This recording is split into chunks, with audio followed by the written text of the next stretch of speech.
Abraham arrived at a land not yet possessed, but already promised. Before the inheritance, before the fulfillment, God appeared. To your offspring, I will give this land. Genesis 12, verse 7. And Abraham responded, not with strategy, but with surrender. He built an altar, stone upon stone, a place of remembrance. Fire was laid on the altar, not to earn the promise, but to honor the one who gave it. Worship came before possession. Sacrifice came before blessing. In a season of lifting his eyes, God enlarged the promise. In seasons of laying things down, God established the inheritance. Worship and sacrifice became the evidence of faith. Long after Abraham, another altar would stand, not built with stones, but with obedience. Christ ascended, the sacrifice complete, fire fall down, the promise now carried within. What once burned on stone now burns in hearts. We are the altar, our lives the offering, our worship the response.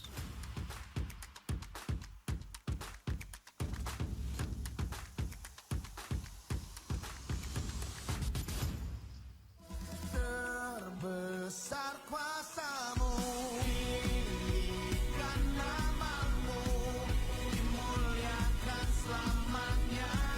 Yesus, kaulah segalanya, semua ku berikan hanyalah padamu.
we sing holy, holy, holy. Holy, singing holy. Let the shouts of praise echo in this place. Holy, singing holy. Let the shouts of praise echo in this place. Holy, singing holy. Let the shout of praise echo in this place.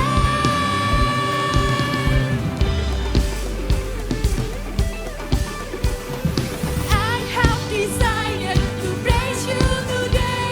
No matter what happens, I lift up my praise. Jesus, you are the way. No matter what happens, yeah. I have decided to praise you today. No matter what happens, I lift up my praise. Jesus, my breakthrough, you are the way. No matter what happens, I lift up my praise. I lift up my praise. I lift up my praise. I lift up my praise. Sekali lagi nyatakan, I lift up my praise.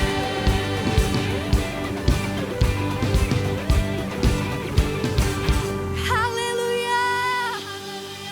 Sebab Dialah Tuhan yang berkuasa, Dia Tuhan yang bertahan di setiap pujian. Mari kita puji Tuhan bersama-sama.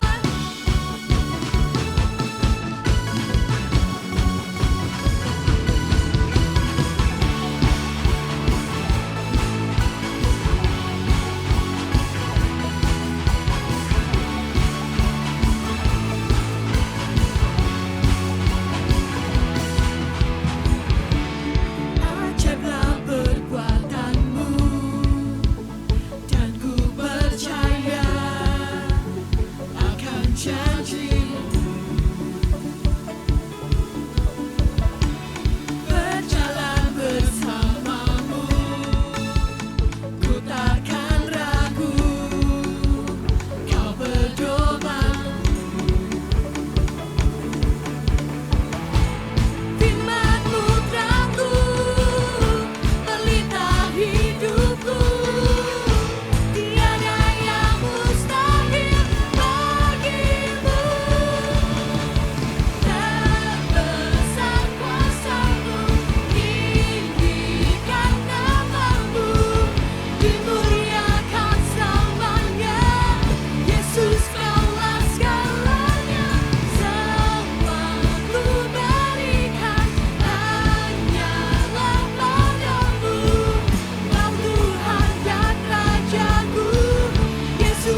Sebab kita percaya hanya Dia Tuhan yang layak untuk ditinggikan dan dimuliakan.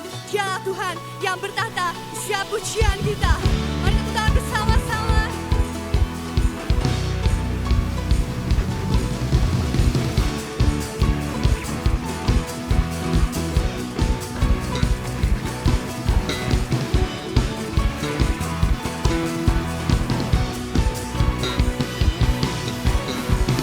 Melukis cakrawala, merangkai jagat raya, pencipta alam semesta.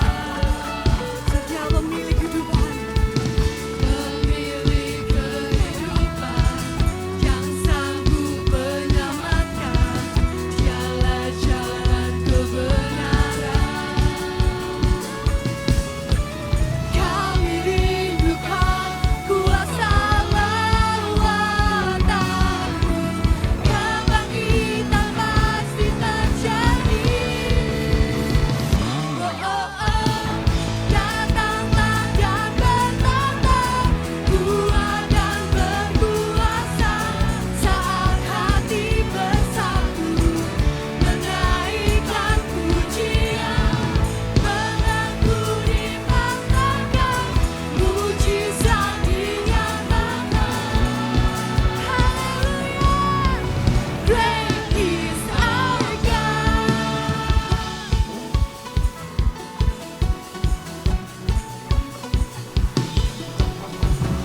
Sebab Dia memiliki kehidupan, dan mari tinggikan dan muliakan Allah Tuhan. Pemilik kehidupan yang sanggup menyelamatkan. Dialah jalan kebenaran. Kami rindukan kuasa lawatan-Mu, kebangkitan pasti terjadi. Oh, oh, oh, datanglah dan bertahta, kuat dan berkuasa.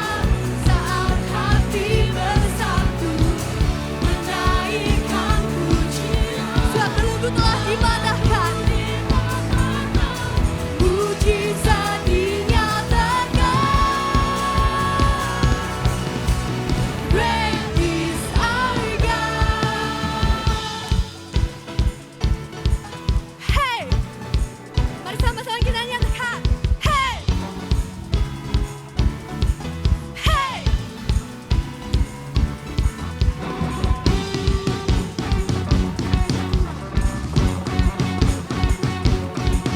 Sebab hanya satu nama, Yesus yang bertahta. Segala pujian dan kebaikan, pujian bagi Tuhan.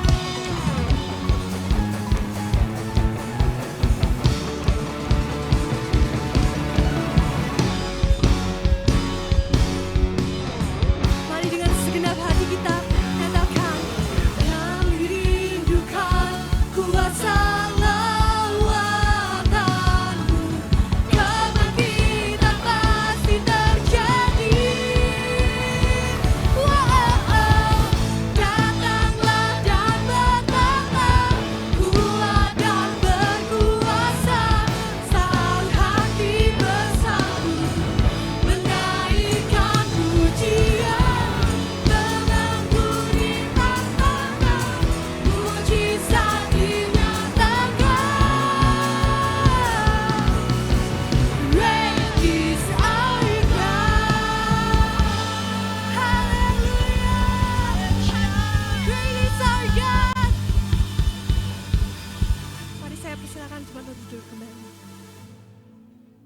Mari kita akan persiapkan persembahan kita untuk Tuhan. Mari kita berdoa. Bapa, kami mengucap syukur Tuhan atas kasih kemurahan-Mu yang Kau limpahkan kepada setiap kami Bapa.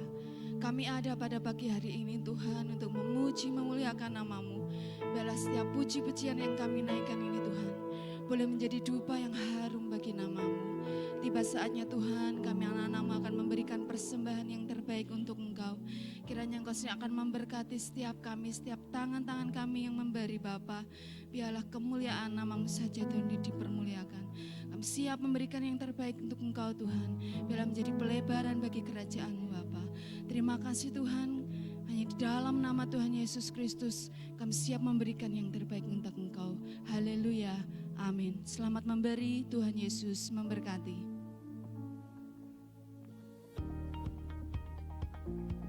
Shalom Jemaat Tuhan, Happy Super Sunday. Welcome to FGF Lamongan Indah.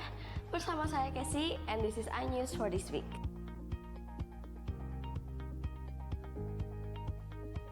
Welcome home bagi jemaat yang baru pertama kali hadir di minggu ini.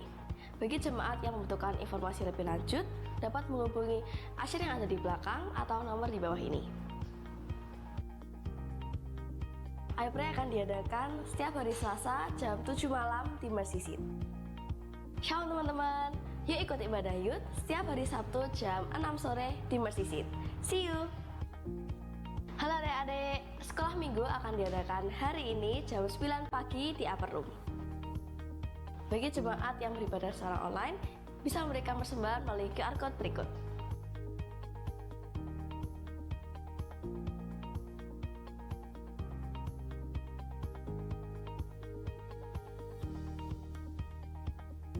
Telah dibuka pendaftaran kelas Discipleship Journey Batch 2. Kelas akan dimulai pada tanggal 5 Juli 2026. Link pendaftaran dapat diakses melalui grup WhatsApp gereja. Untuk informasi lebih lanjut, jemaat dapat menghubungi Pak Michael Antonius.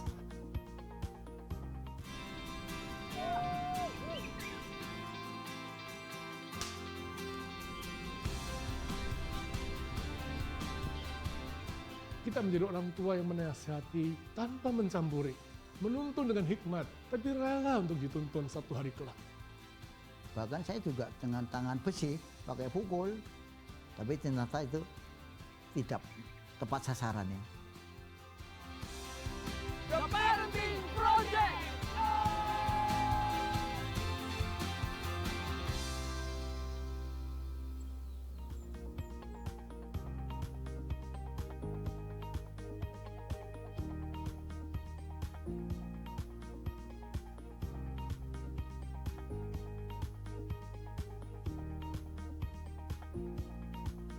Demikian iNews untuk minggu ini.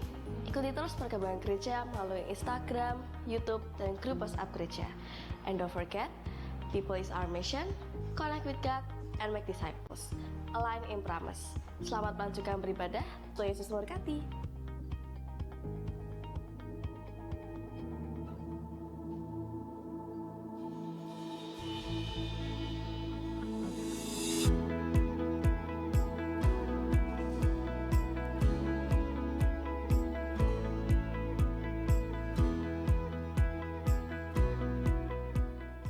Saya mendapat pelajaran untuk kita untuk tetap setia, terus menjaga kesatuan hati antara orang tua.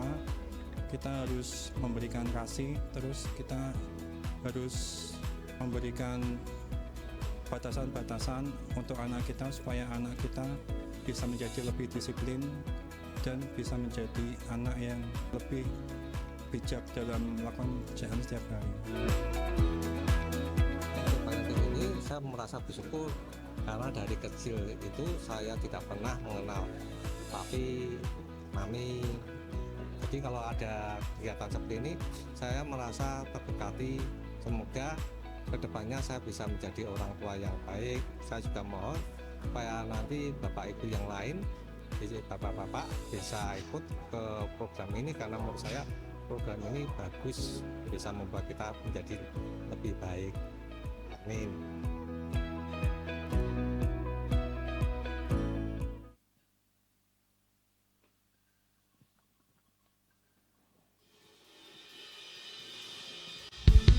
Mari jemaat Tuhan, saya undang semua kita bangkit berdiri.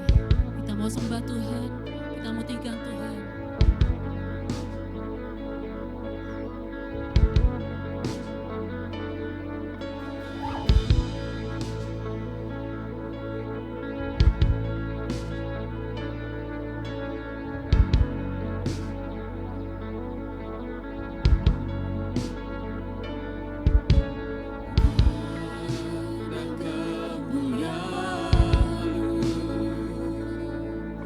Iman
karena Dia ada di tempat ini.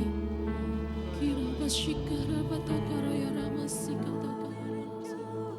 Kira basikara basyaka.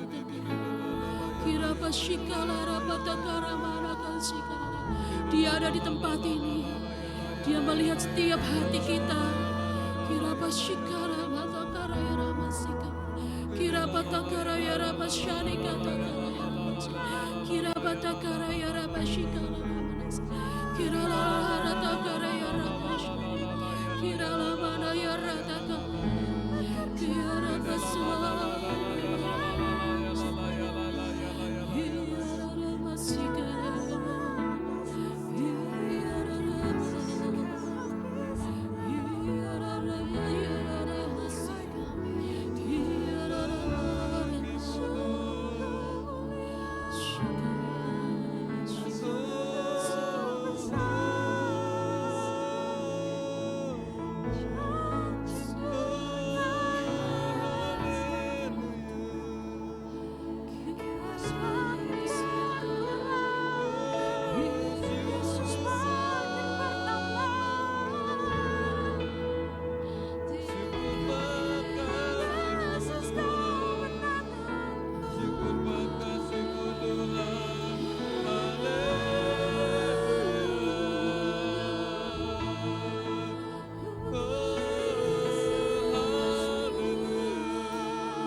Engkau Tuhan kami yang baik. Terima kasih Tuhan buat kebaikan yang Kau beri bagi kami Tuhan. Hari ini kami ada di tempat ini di gereja-Mu. Karena anugerah-Mu bagi kami Tuhan. Kami bisa menyembah Engkau, kami bisa memuji Engkau Tuhan. Karena kebaikan-Mu Tuhan atas hidup setiap kami Tuhan. Engkau tahu setiap hati kami Tuhan di tempat ini Tuhan. Kami percaya anugerah-Mu besar bagi kami Tuhan. Kasih-Mu tak pernah berkesudahan bagi setiap kami Tuhan. Terima kasih buat kebaikan dan kebaikan bagi Kau berikan bagi kami Tuhan. Setiap pertolongan demi pertolongan yang Kau beri bagi kami Tuhan. Kami bersyukur kepadamu Tuhan. Engkau Allah yang baik. Engkau Allah yang setia. Engkau Tuhan yang baik. Engkau Tuhan tidak pernah ingkar janji bagi setiap kami Tuhan. Kami percaya janji-Mu Tuhan. Kami pegang janji-Mu Tuhan. Dan kami imani setiap janji-janji yang Kau beri bagi kami Tuhan. Kami berterima kasih, kami bersyukur Tuhan. Kau layakkan setiap kami Tuhan. Terima kasih buat kasih-Mu. Terima kasih buat pengorbanan-Mu Tuhan. Berbicara bagi setiap kami Tuhan, umat-Mu di tempat ini. Kami mendengarkan firman-Mu Tuhan. Berbicara bagi setiap kami Tuhan. Pribadi lepas pribadi Tuhan. Sampaikanlah isi hati-Mu bagi kami Tuhan. Kami mau Tuhan mendengar firman-Mu Tuhan. Kau berbicara melalui hamba-Mu Tuhan. Urapi hamba-Mu Tuhan dengan urapan yang baru, dengan minyak yang baru Tuhan. Kami mau sambut firman-Mu Tuhan. Dengan sukacita dan kerendahan hati kami Tuhan. Terima kasih Bapa, terima kasih Yesus, terima kasih Roh Kudus. Di dalam nama Yesus kami berdoa, kami mengucap syukur kepadamu. Amin. Jemaat silakan duduk kembali.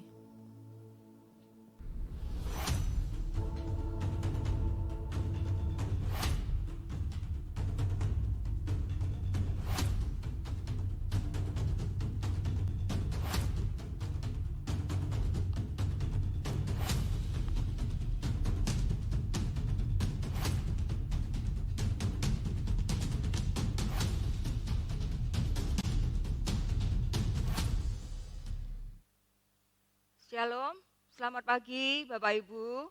Puji Tuhan kita boleh ada di dalam hadirat Tuhan. Puji Tuhan kita boleh menikmati hadirat Tuhan.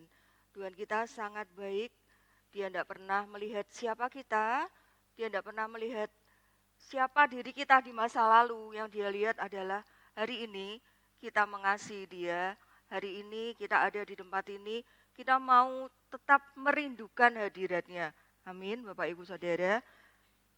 Pagi ini kita mau sama-sama belajar dari tema di bulan ini. Ya, bisa ditampilkan.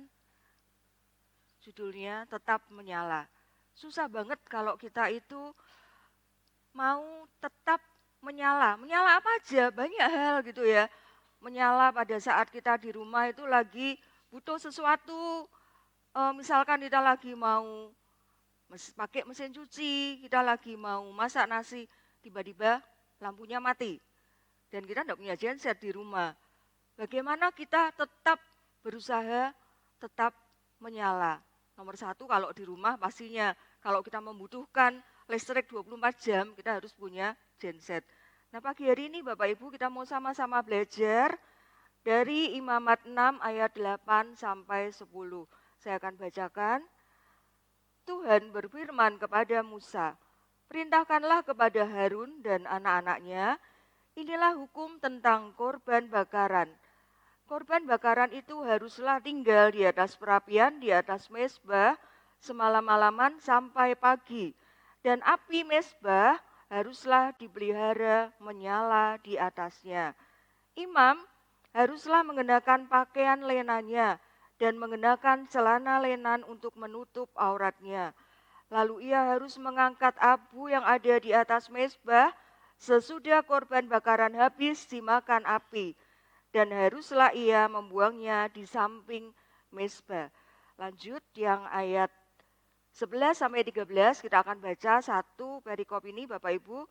Kemudian haruslah ia menanggalkan pakaiannya dan mengenakan pakaian lain. Lalu membawa abu itu keluar perkemahan ke suatu tempat yang tahir. Api yang di atas mezbah itu harus dijaga supaya terus menyala. Jangan dibiarkan padam. Tiap-tiap pagi imam harus menaruh kayu di atas mezbah, mengatur korban bakaran di atasnya, dan membakar segala lemak korban keselamatan di sana. Harus dijaga supaya api tetap menyala di atas mezbah. Janganlah dibiarkan padam. Kitab Imamat itu, kalau Bapak Ibu baca Alkitab secara rutin setiap hari, satu kitab yang membuat kita itu kadang bosan, kita nggak mudeng gitu, nggak ngerti artinya. Tapi kalau kita mau belajar lebih dalam Bapak Ibu, kitab Imamat ini adalah satu kitab yang menarik. Bapak Ibu membaca tadi bersama dengan saya di Imamat 6 tadi, kenapa ada perintah Tuhan yang diberikan kepada Musa. Pada saat bangsa Israel keluar dari Mesir, mereka ada di padang gurun, dan kemudian Musa mendapat perintah untuk membangun kemah suci. Bapak Ibu sering mendengarnya gitu ya, sering membacanya bagaimana Tuhan merindukan untuk diam bersama-sama dengan umatnya, umat Israel. Dia mau berbicara dengan umatnya lewat tabernakel, kemah suci. Karena pada waktu itu tidak bisa seperti kita bisa dengan bebas, kita bisa datang ke hadirat Tuhan, kita bisa masuk menyembah seperti tadi dengan bebas. Waktu itu nggak bisa. Dan setelah tabernakel, kemah suci itu terbangun, Tuhan memberikan firman Tuhan kepada umatnya lewat Musa pada waktu itu untuk memberikan satu peraturan-peraturan kepada umat Israel, baik untuk imam-imamnya dari suku Lewi ataupun umat Israel sendiri. Dan kalau Bapak Ibu nanti baca di rumah, Imamat 1 itu diawali dengan korban bakaran. Ada 5 korban di dalam kitab Imamat yang pasal pertama itu tentang korban bakaran. Bagaimana kalau umat Israel itu mau mempersembahkan, itu ada peraturan-peraturannya Bapak Ibu. Nanti Bapak Ibu bisa baca gitu ya. Bisa mempersembahkan lembu, sapi, kambing, domba, burung tekukur, anak burung merpati sesuai kemampuan. Dan ada aturan-aturannya yang jelimet gitu ya. Kalau kita sekarang seperti itu, wah udah males lah, nggak usah ke gereja mungkin seperti itu ya. Tapi itulah yang terjadi. Kenapa kita perlu belajar dari sejarah? Kita perlu tahu historinya. Bagaimana hari ini kita itu ada dengan bebas bisa datang ke gereja, bisa menyembah Tuhan. Dulu tidak seperti itu. Dan kemudian di pasal 6 yang kita baca tadi, Tuhan memberikan perintah lewat Musa kepada Harun dan anak-anaknya sebagai imam-imam yang ditunjuk untuk mempersembahkan korban bakaran. Apinya tidak boleh mati. Kalau Bapak Ibu perhatikan yang saya warnai kuning, ada 3 kali Tuhan itu berfirman seperti itu ya. Api di atas mezbah itu harus dijaga supaya terus menyala, tidak boleh padam. Tiap-tiap pagi harus taruh kayu di atas mezbah. Buat apa sih? Supaya tidak padam. Ya, ada liturginya. Membakar semuanya, segala lemak korban keselamatan semuanya itu habis. Bahkan ada liturgi yang abunya harus disingkirkan, pakai baju, terus ganti baju lagi. Rumit banget kan Bapak Ibu, rumit banget seperti itu. Tapi mari kita mau belajar dulu. 3 kali Tuhan itu mengatakan api di atas mezbah itu harus dijaga, jangan sampai padam, jangan dibiarkan padam. Setelah Tuhan menyampaikan beberapa hal kepada Musa, kalau Bapak Ibu nanti mau baca dengan jelas di rumah, kita loncat di yang Imamat 9. Waktu itu Tuhan itu memerintahkan kepada Musa untuk mentasbihkan Harun dan anak-anaknya sebagai imam dengan berbagai macam ritual, perayaan. Selama 7 hari mereka harus tinggal di depan kemah suci itu. Dan kemudian pada hari yang ke-8 kita mau baca di Imamat 9 ayat 24. Dan keluarlah api dari hadapan Tuhan, lalu menghanguskan korban bakaran dan segala lemak di atas mezbah. Tak kala seluruh bangsa itu melihatnya, bersorak-soralah mereka, lalu mereka sujud menyembah. Bapak Ibu mungkin mau punya bayangan gitu ya, bisa tampilkan next slide-nya. Seperti ini Bapak Ibu, waktu itu gambaran kemah suci tabernakel. itu mezbah korban bakaran tuh ada yang di paling depan, di depan pintu. Kalau Bapak Ibu lihat gambar yang pertama ada asap yang membumbung itu. Itulah mezbah korban bakaran. Bagaimana pada waktu itu pada saat selama 7 hari Imam Harun dan anak-anaknya ditasbihkan. Mereka itu banyak banget ritualnya ya. Bapak Ibu bisa pelajari gitu ya, membawa domba, terus tangannya diletakkan di atas kepala dombanya itu, dipotong-potong, dibakar di atas mezbah, terus segala macam ya, mereka harus makan seperti itu selama 7 hari. Pada hari yang ke-8, setelah perayaan 7 hari itu selesai, Musa dan Harun masuk ke dalam kemah pertemuan, masuk di dalam kemah, dan mereka keluar memberkati bangsa itu, dan api yang dari Tuhan itu turun di atas mezbah korban bakaran. Sangat menarik Bapak Ibu. Saya berpikir, Tuhan, Engkau tuh Allah yang luar biasa. Di depan mata seluruh bangsa Israel, mereka itu gemetar dan mereka bersorak-sorai dan sujud menyembah. Satu demonstrasi kemuliaan Tuhan, satu demonstrasi kedahsyatan Tuhan. Untuk apa Tuhan itu mempertontonkan seperti itu? Supaya apa sih? Supaya bangsa Israel ini tahu Dia, Tuhan, yang membawa mereka keluar dari Mesir, menuntun mereka sampai di padang gurun, walaupun mereka sempat tidak sabar tunggu Musa sampai menyembah patung anak lembu emas, Tuhan itu tetap mau ada di tengah-tengah mereka. Seperti itu Bapak Ibu ya. Nah, apa sih korban bakaran yang waktu itu diberikan kepada umat Israel? Buat apa sih ya?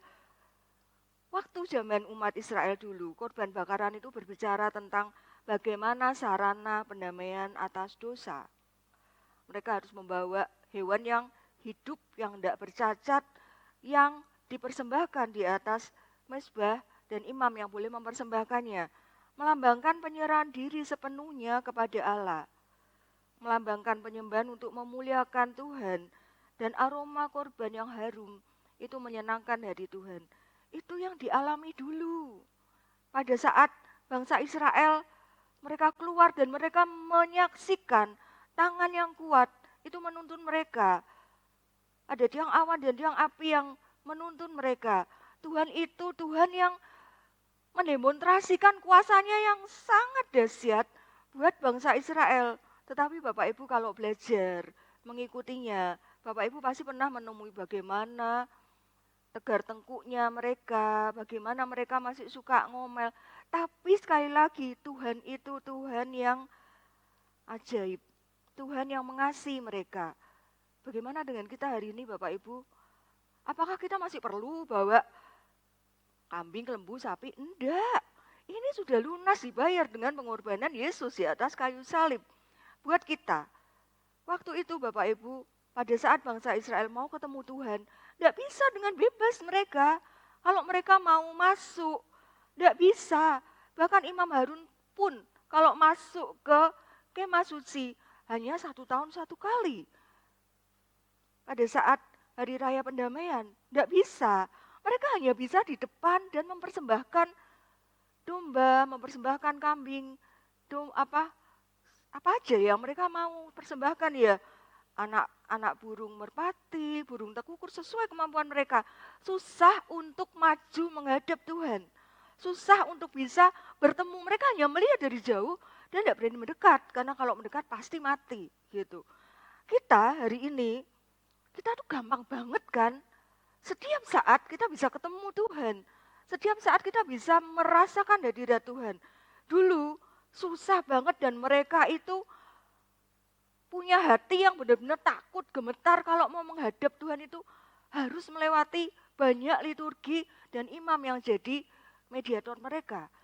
Dan sesuatu yang sulit didapat itu sangat berharga. Benar enggak Bapak Ibu?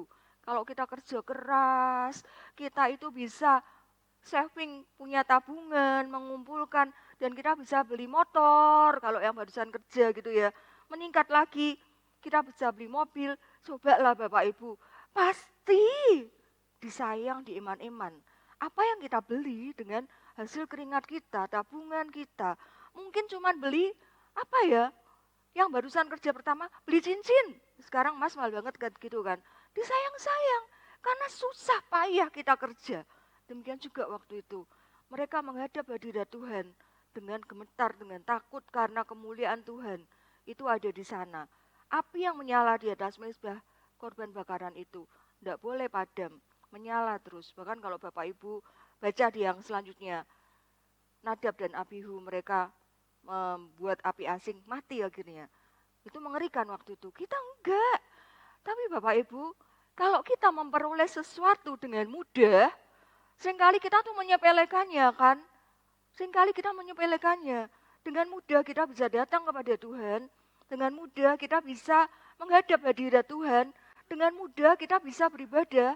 Dengan mudah kita bisa berdoa di mana aja. Kita menyepelekannya. Nah Bapak Ibu, bagaimana sekarang? Apa sih yang harus kita persembahkan? Dulu Tuhan memerintahkan itu kepada Imam Harun dan anak-anaknya. Hari ini, bukankah kita juga imam-imam, kita imamat yang rajani kan? Apa yang perlu kita persembahkan? Ini loh Bapak Ibu, hidup kita, tubuh kita, diri kita. Tubuh kita itu seperti persembahan yang hidup. Seperti binatang yang dikorbankan, yang hidup, yang dipersembahkan sebagai korban di atas mezbah korban bakaran. Next. Yang dipersembahkan sebagai korban di atas mezbah korban bakaran. Apakah Bapak Ibu menyadarinya? Saya, Bapak Ibu, saudara, kita itu seperti sesuatu yang kita mau korbankan kepada Tuhan itu apa? Gitu ya, di Roma 12 ayat 1 dikatakan, karena itu saudara-saudara, demi kemurahan Allah, aku menasihatkan kamu, supaya kamu mempersembahkan tubuhmu sebagai persembahan yang hidup, yang kudus, yang berkenan kepada Allah, itu adalah ibadahmu yang sejati.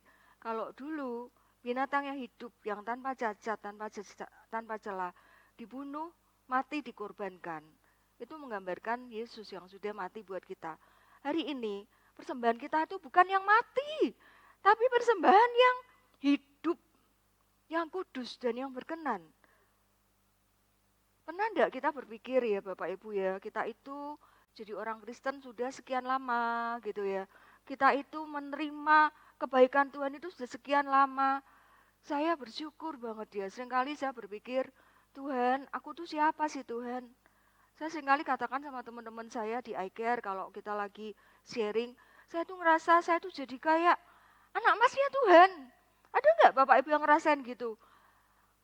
Saya merasa seperti jadi anak emasnya Tuhan. Siapa saya Tuhan? Siapa saya? Sehingga saya tuh bisa dengan bebas masuk menghadap hadirat-Mu. Kapan aja bisa dengan bebas mempersembahkan yang terbaik. Tetapi seringkali Bapak Ibu, Tuhan itu seringkali menegur, apa sih yang kamu persembahkan itu masih kurang. Mungkin kita merasa sudah baik semuanya. Tapi coba Bapak Ibu kita mau cek hati kita. Kita datang hari ini, kita datang menghadap hadirat Tuhan, kita menyembah Dia. Kalau dulu korban bakaran itu dipersembahkan dan baunya menyenangkan hati Tuhan.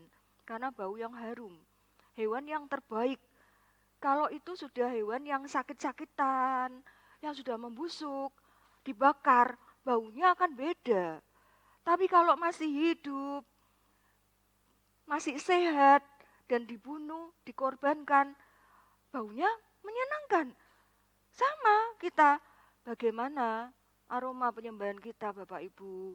Berapa lama kita itu datang ke hadirat Tuhan. Kita tahu bagaimana menyembah Tuhan.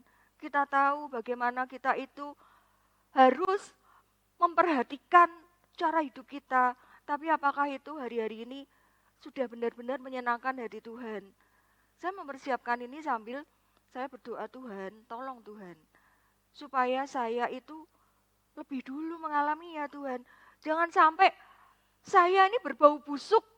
Engkau tidak menerima penyembahanku Tuhan. Setiap minggu saya ke gereja, saya datang ke iCare, saya punya waktu saat teduh. Tapi Tuhan tidak berkenan Buat apa? Misalkan ya ibu-ibu di sini ya, ibu-ibu itu tiap hari lah masak, seringnya gitu ya, seringnya masak.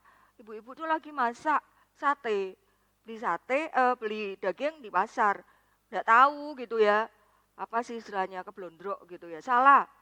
Dibujuki, dibohongin sama yang beli, dagingnya nggak fresh tuh, terus dibakar. Kalau kita lewat di tukang jual sate, baunya tuh menyenangkan kan, bau sate gitu ya, bikin lapar. Tapi pada saat ibu-ibu itu bakar, dagingnya tuh udah daging yang enggak fresh, mungkin udah hampir mau busuk, dibakar pun dibumbuin segala macem, dikasih bumbu yang enak dari segala macam merek yang mahal. Waktu dibakar, bau satenya akan beda. Mana enggak seperti itu? Atau ibu-ibu mungkin mau masak sesuatu gitu ya, udang gitu. Apa sih ya, udang goreng mentega misalkan gitu. Udangnya itu baunya udah enggak enak, digoreng, baunya itu akan tercium enggak sedap lagi. Bau apa sih ini gitu. Sama kita, pada saat kita mempersembahkan, memberikan penyembahan kita di hadirat Tuhan. Seperti kita mempersembahkan hidup kita di atas mezbah korban bakaran. Siapa toh korbannya? Ya kita. Mezbah itu hati kita ini loh, yang datang pada Tuhan, tempat kita bertemu dengan Tuhan. Di mana? Tidak cuma di gereja Bapak Ibu, bisa di mana-mana gitu ya. Hati kita ini apakah benar-benar sudah benar? Kita ini punya aroma yang harum di hadapan Tuhan? Masih adakah hal-hal yang buruk yang Bapak Ibu simpan, yang saya simpan? Mungkin yang tidak tahu kita, tapi Tuhan tidak berkenan. Tuhan tidak berkenan. Tuhan katakan, selesaikan dulu. Pada saat kita datang ke hadapan Tuhan, kita menyembah Dia, dan kita masih punya banyak masalah di sana sini. Tidak berarti kalau kita menyembah Tuhan terus kita tidak punya masalah, enggak. Tapi ada satu kesaksian ya Bapak Ibu ya. Ada satu teman saya yang cerita seperti ini. Aku tuh udah ke gereja. Aku tuh pergi ke gereja itu rajin. Ya bolong-bolong sekali 2 kali oke lah gitu. Aku sudah doa. Tapi masalahku tuh lebih banyak dibanding orang yang tidak ke gereja. Pada saat orang di luar sana yang tidak kenal Tuhan, itu dapat berkat. Dia tuh ngomong sama saya, ini sahabat saya ya Bapak Ibu ya. Saya berkali-kali saksikan dan saya berdoa buat dia supaya dia itu diubahkan, dipulihkan. Dia ngomong, coba tuh lihat itu. Aku doa, dia ngomong doa jengkeng-jengkeng gitu bahasanya ya. Aku masih dapat masalah kayak gini.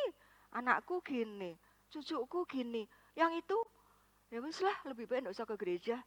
Terus suaminya diajak ke gereja susah banget.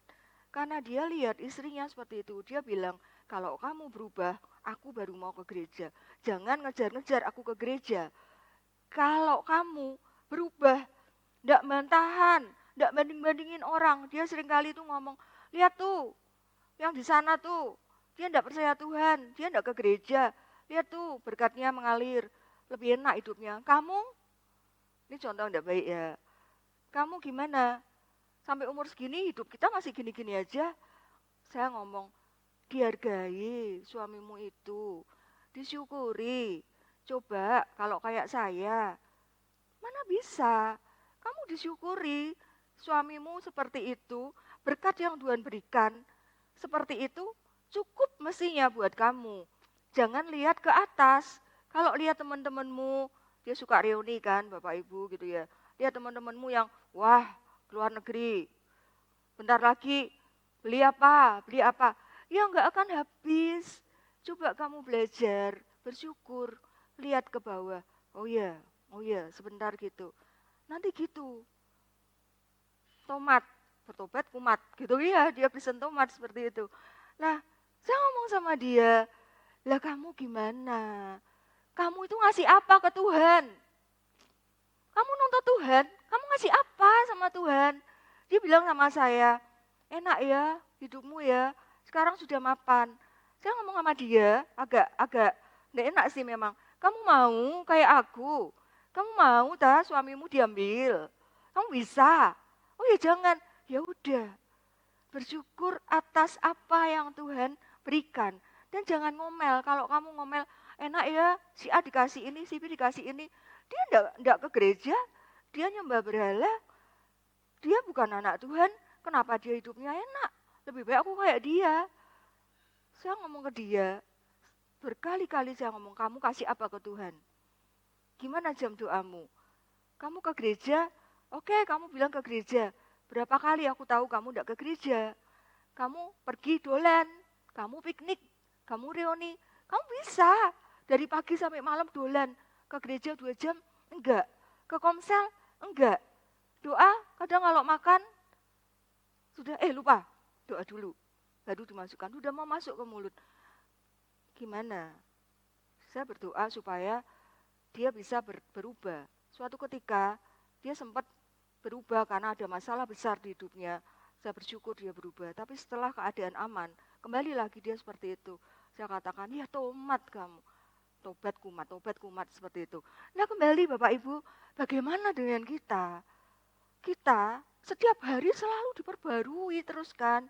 Bagaimana aroma kita, penyembahan kita, Tuhan itu melihat aroma kita tuh beda-beda kan.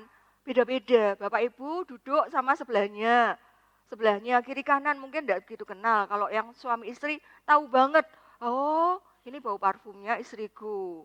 Oh ini bau bedaknya istriku. Oh ini bau shampoo-nya suamiku. Tahu. Karena ngerti. Kenal deket. Ya, tapi kalau orang yang di luar pasangan Bapak Ibu kita tidak tahu kan. Mungkin pakai parfumnya beda-beda seperti itu. Nah, Tuhan itu tahu setiap aroma penyembahan kita. Si A, si B, si C. Dia tahu dan dia senang dengan penyembahan kita yang benar-benar dari hati kita yang dihancurkan, hidup kita yang dipersembahkan sebagai persembahan yang kudus, yang berkenan di hadapan Tuhan. Kalau masih ada kepahitan, sakit hati, dendam, rasa kecewa, itu tidak memberikan yang terbaik buat Tuhan. Masih menyimpan banyak hal yang masih disembunyikan, banyak yang belum dibereskan. Jadi mari Bapak Ibu Saudara bersama dengan saya, kita mau memberikan penyembahan kita itu supaya Tuhan itu baunya harum. Dia disenangkan dengan hidup kita yang tidak jadi batu sandungan.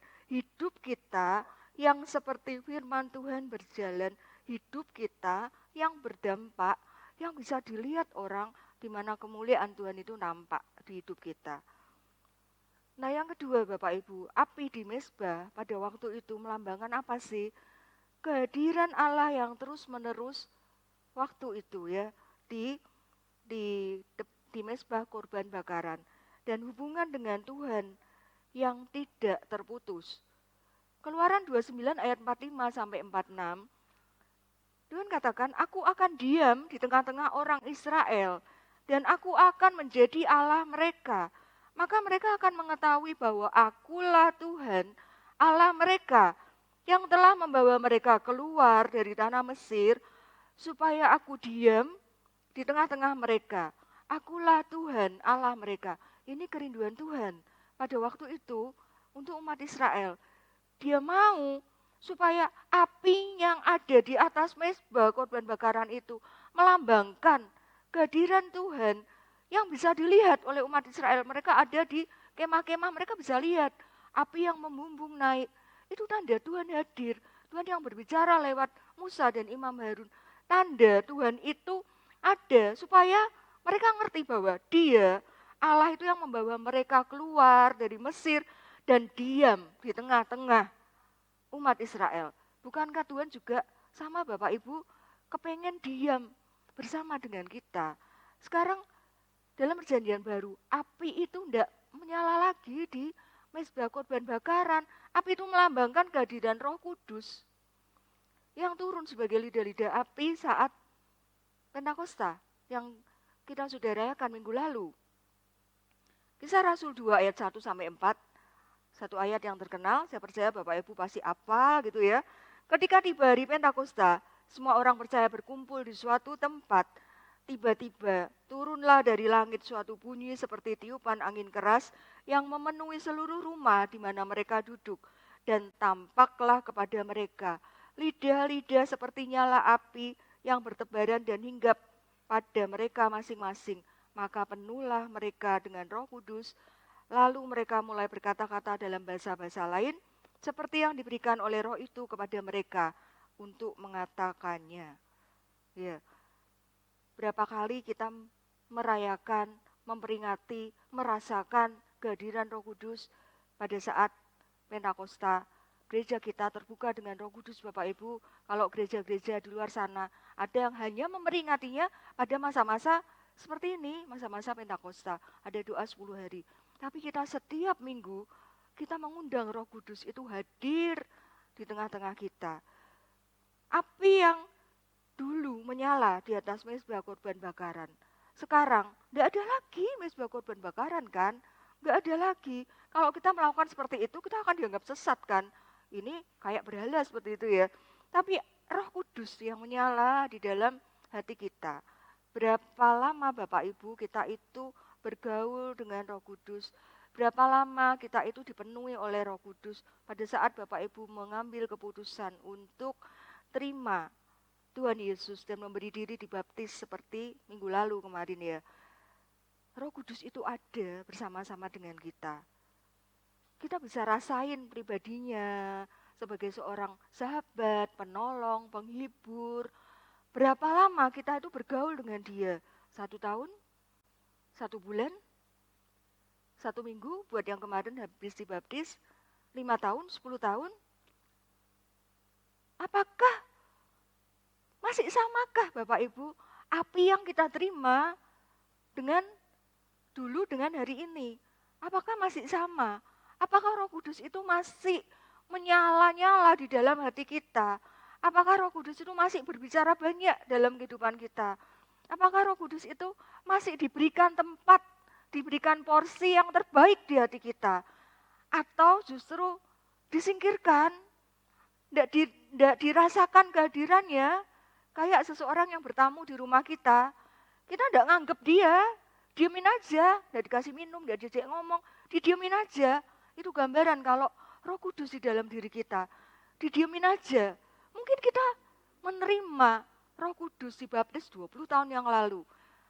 Kita menerima baptisan Roh Kudus 5 tahun yang lalu. Kita bisa berbahasa roh, tapi masih menyalakah di dalam hati kita Bapak Ibu? Ataukah kita terbakar pada saat seperti ini aja? Bagaimana kita tuh bisa jaga supaya Roh Kudus itu tetap nyala? Pernah enggak Bapak Ibu berpikir, aku ke gereja penyembahan, lama-lama bosen ya.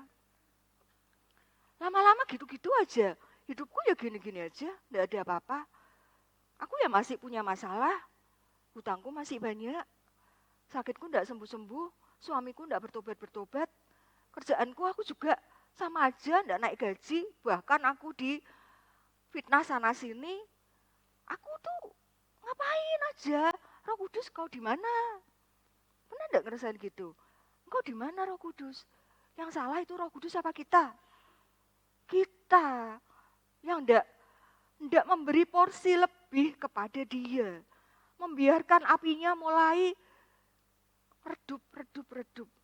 Berapa banyak kita itu yang terbakar pada saat pertama kali revival terjadi, pada saat kita tuh merindukan Roh Kudus itu melawat kita, melawat gereja kita. Dan berjalannya waktu Bapak Ibu mulai redup.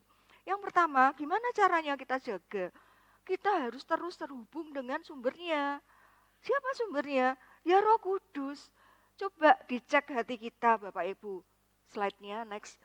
Cek hati kita. Terhubung enggak kita oleh Roh Kudus? Terhubung enggak? Terhubung itu kayak apa tuh Bapak Ibu? Kalau Bapak Ibu tuh punya HP, sudah lowbat, dicolokin gitu ya, itu terhubung.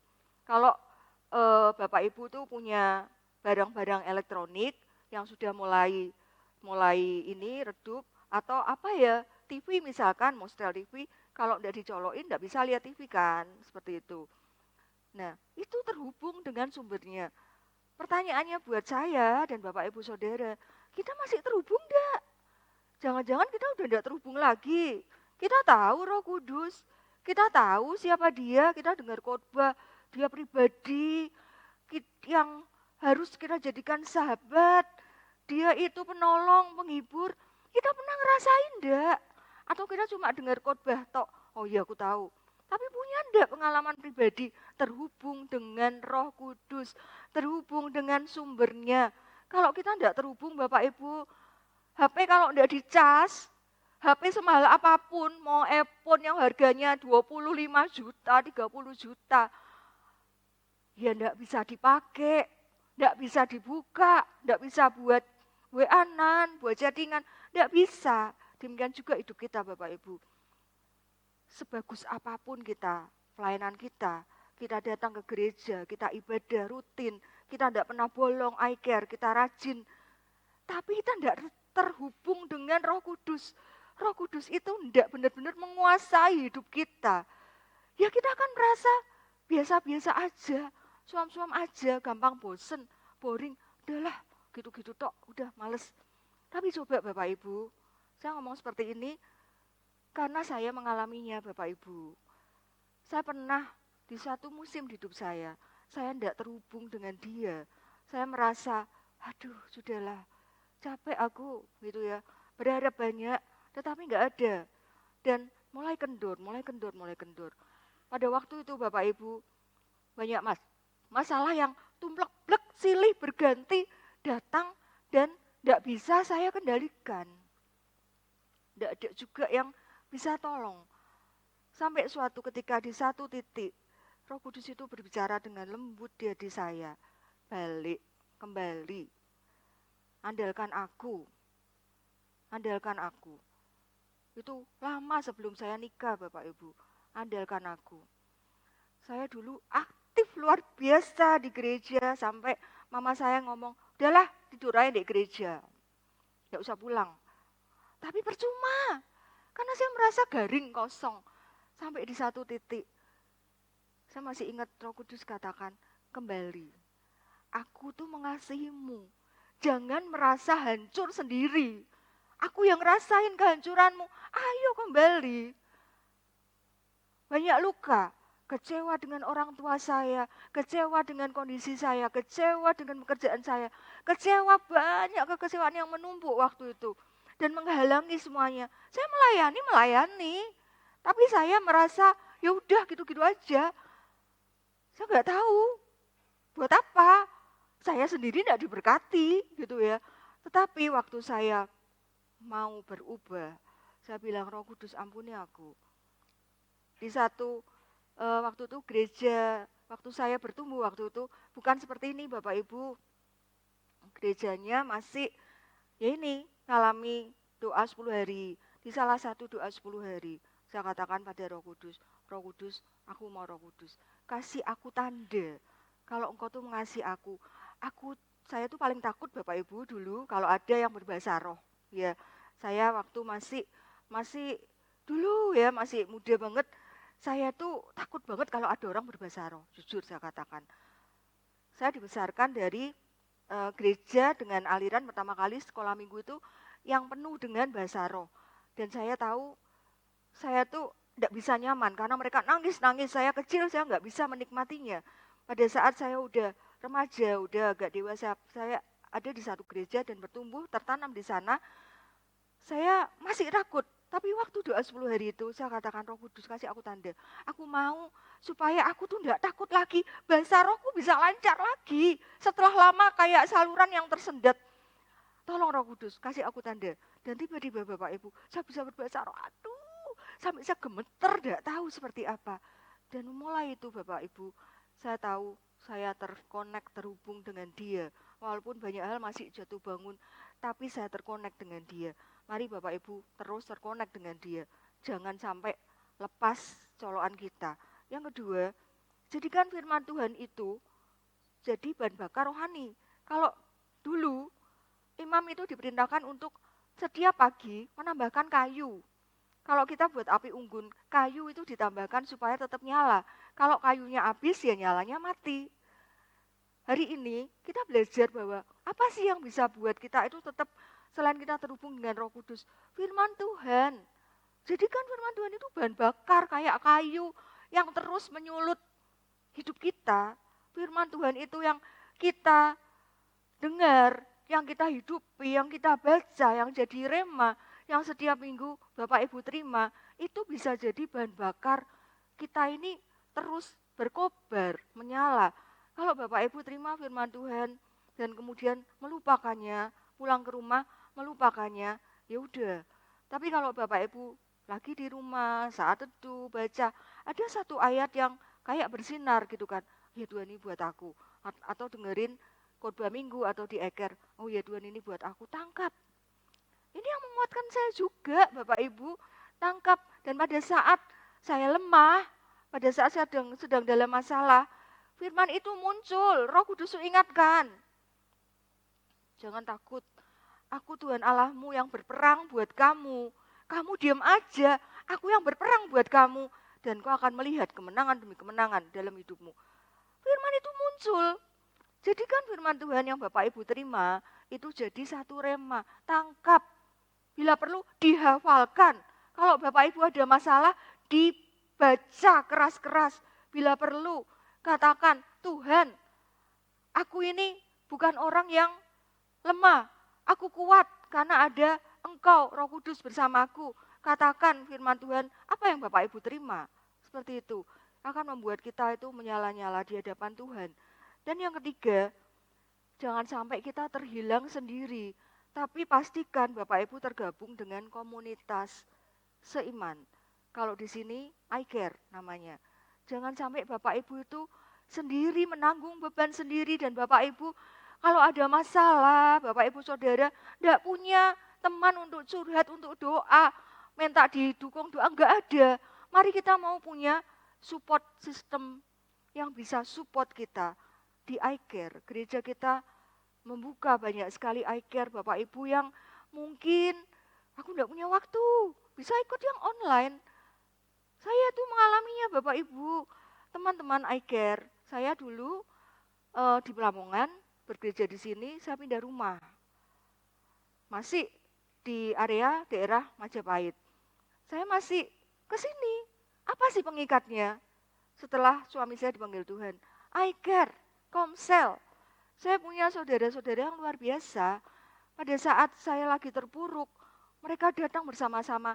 Tidak perlu pujian, penyembahan, sharing di rumah saya, enggak. Mereka tahu, mereka hanya datang, ngobrol-ngobrol, doa, makan bersama, pulang. Saya menghargainya Bapak Ibu. Mungkin Bapak Ibu yang hadir waktu itu cuman gitu tok. Tapi ingatlah Bapak Ibu, kalau kita lagi lemah dan teman-teman itu datang, doain kita, kasih ayat WA, membuat kita ini jadi kuat. Membuat kita ini tidak sampai redup nyala kita. Tetap kita tuh berkobar. Tapi kalau kita sendiri, kayak terhilang sendirian, kita menanggung semuanya sendiri. Bagaimana rasanya Bapak Ibu? Saya kuat sampai hari ini karena saya tergabung di iCare yang luar biasa. Saya percaya Bapak Ibu pasti punya pengalaman yang luar biasa juga. Kalau Bapak Ibu belum tergabung dengan iCare manapun, kalau Bapak Ibu lagi merasa, aduh aku lemah, ayo hubungi gembala kita, bisa diarahkan kemana, seperti itu ya. Jangan sampai kita itu redup, mati. Tapi pada saat kita lagi setengah redup, ada yang support kita dalam doa, support kita kasih kekuatan, kita akan menyala lagi.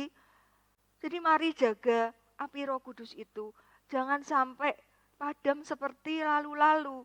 Tahun ini kita ngerayain Pentakosta yang ke-20 mungkin dalam masa pertobatan kita. Ke-10 tahun mungkin, tapi enggak ada progres. Tapi mari kita buat api Roh Kudus yang ada di dalam diri kita tetap menyala. Mari kita mau buat penyembahan kita di hadapan Tuhan. Aroma yang Tuhan cium, hidup kita diubahkan. Manusia lama kita yang tidak karuan itu tidak Tuhan lihat. Saya dulu ngomong Tuhan, aku tuh merasa tidak layak Tuhan. Dia tidak lihat, habis sudah terbayar lunas dengan darahnya di kayu salib. Hari ini kita tidak perlu mempersembahkan domba lagi, tidak perlu pakai ritual yang ribet gak diimamat. Tapi kita hanya perlu membawa diri kita, mengubah yang tidak benar, menyalakan Roh Kudus yang ada di dalam diri kita, memberi ruang untuk dia boleh berkarya lebih lagi. Dan percaya Bapak Ibu, kalau Tuhan itu melakukan banyak hal yang luar biasa atas hidup saya. Lebih dari yang saya doakan, lebih dari yang saya harapkan, lebih dari yang saya pernah pikirkan Bapak Ibu. Semua karena Tuhan, karena Roh Kudus yang berkarya. Mari mulai belajar peka dengan Dia. Dan kalau Tuhan yang sama itu melakukan buat hidup saya, Dia yang sama, Roh Kudus yang sama, pasti bisa melakukan buat hidup Bapak Ibu, Saudara di tempat ini. Sebagai kesimpulan, jadikan hidup kita sebagai persembahan yang berbau harum dan menyenangkan hati Tuhan. Kesimpulan, slide-nya silakan. Ya, terus terhubung dengan Roh Kudus supaya hati kita terus menyala dan berkobar. Jadikan firman Tuhan sebagai bahan bakar rohani dan jangan lupa tergabunglah dalam komunitas rohani. Bapak Ibu, berapa lama kita jadi anak Tuhan? Berapa lama kita menerima Roh Kudus? Berapa lama kita merasakan penyembahan, bisa mengalami hadirat Tuhan? Apakah apinya itu masih sama? Apakah sudah mulai redup? Apakah sudah mati bahkan? Apa yang membuat padam? Masalah yang silih berganti, sakit penyakit, ekonomi yang memburuk, keadaan di luar sana yang mengecewakan kita tidak diterima dengan orang-orang yang ada di seputar kita, bahkan kita disakiti oleh pasangan kita atau anak cucu menantu kita mungkin. Mari Bapak Ibu, kalau hari ini kita merasa kering, kosong, kita merasa Tuhan, aku tidak sanggup lagi Tuhan. Roh Kudus masih tetap sama Bapak Ibu. Dia menantikan kita, dia tidak kemana-mana, dia ada di hati kita. Butuh kita yang peka untuk mengundang, merasakan dia kembali hadir di hidup kita. Dia tidak pergi, dia ada bersama dengan kita. Mari buat kita yang merasakan suam, kering, kita rindukan dia. Mari kita mau sama-sama bangkit berdiri. Kita mau katakan, nyanyikan lagu ini sebagai lagu dari hati kita yang terdalam.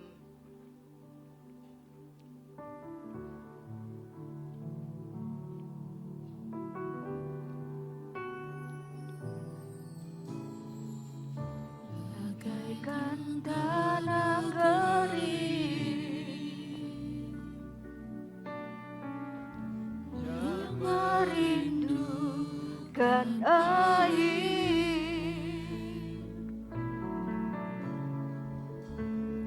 demikianlah jiwaku haus akan Engkau. Mari rindukan Dia. Ku rindu selalu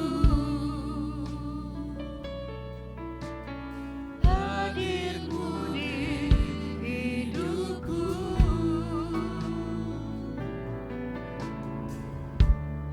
memulihkan hidupku, hapuskan air mataku, mengalirlah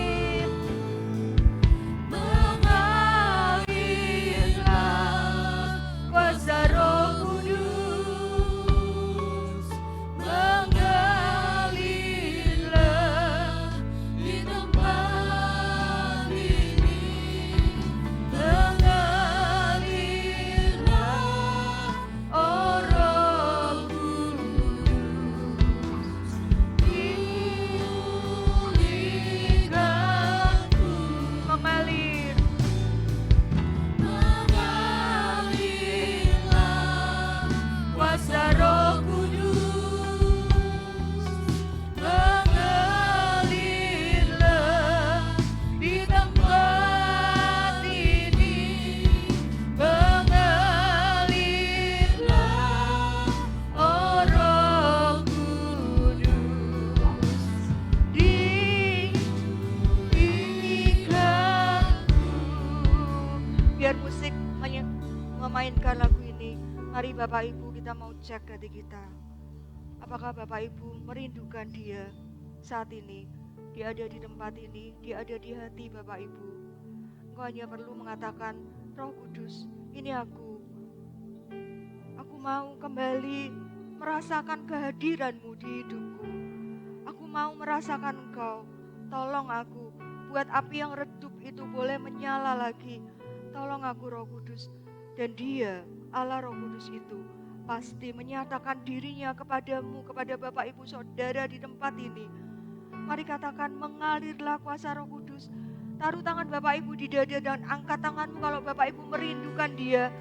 Membangkitkan rohmu lagi.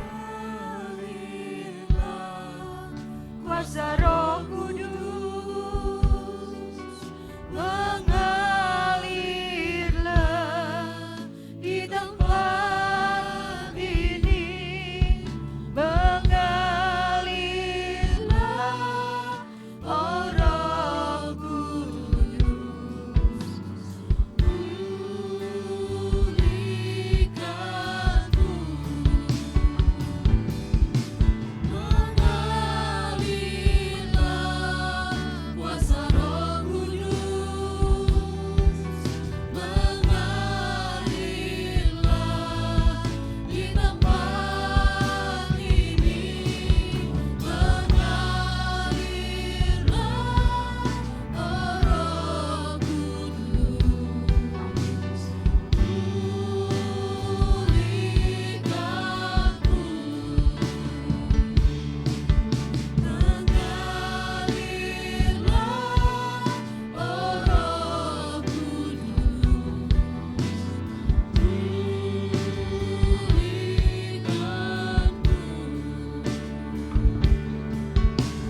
Mengalirlah,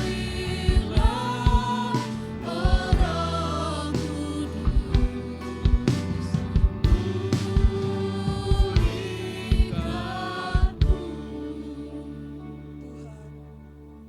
Kau tahu seberapa hati kami bawa kepadamu, kami persembahkan di altar-Mu. Tuhan, kalau hari-hari ini hati kami kering, pulihkan lagi Tuhan, pulihkan kembali, basahi tanah hati kami, supaya hati kami Tuhan dipenuhi, dialiri kuasa Roh Kudus. Kami ingin api itu terus menyala. Kami ingin api itu terus berkorban Tuhan. Tuhan tolong, kobarkan lagi api yang sudah redup itu. Nyalakan lagi api-Mu Tuhan di roh kami, di jiwa kami, di hati kami. Supaya kami terus menyala dan menyala dan menyala di dalam Engkau. Kami tak mampu tetapi kami mau menyerahkan hidup kami di altar-Mu. Terima kasih Tuhan. Pemulihan-Mu terjadi dalam hidup kami. Kami percaya Engkau menaruh sesuatu di roh kami. Dan kami pulang membawa api-Mu itu. Terima kasih Tuhan. Mari sama-sama kita mengangkat tangan kita untuk menerima berkat Tuhan.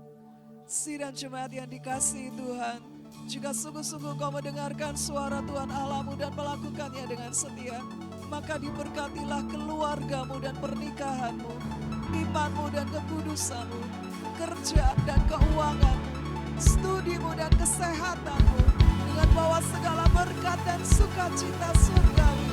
Tuhan memberkati dan melindungi engkau. Tuhan menghadapkan wajahnya kepadamu dan beri engkau kasih karunia. Tuhan menyinari engkau dengan wajahnya dan beri engkau damai sejahtera. Berkat dari Allah Bapa, cinta kasih dari Tuhan Yesus Kristus, dan persekutuan dengan Allah Roh Kudus akan senantiasa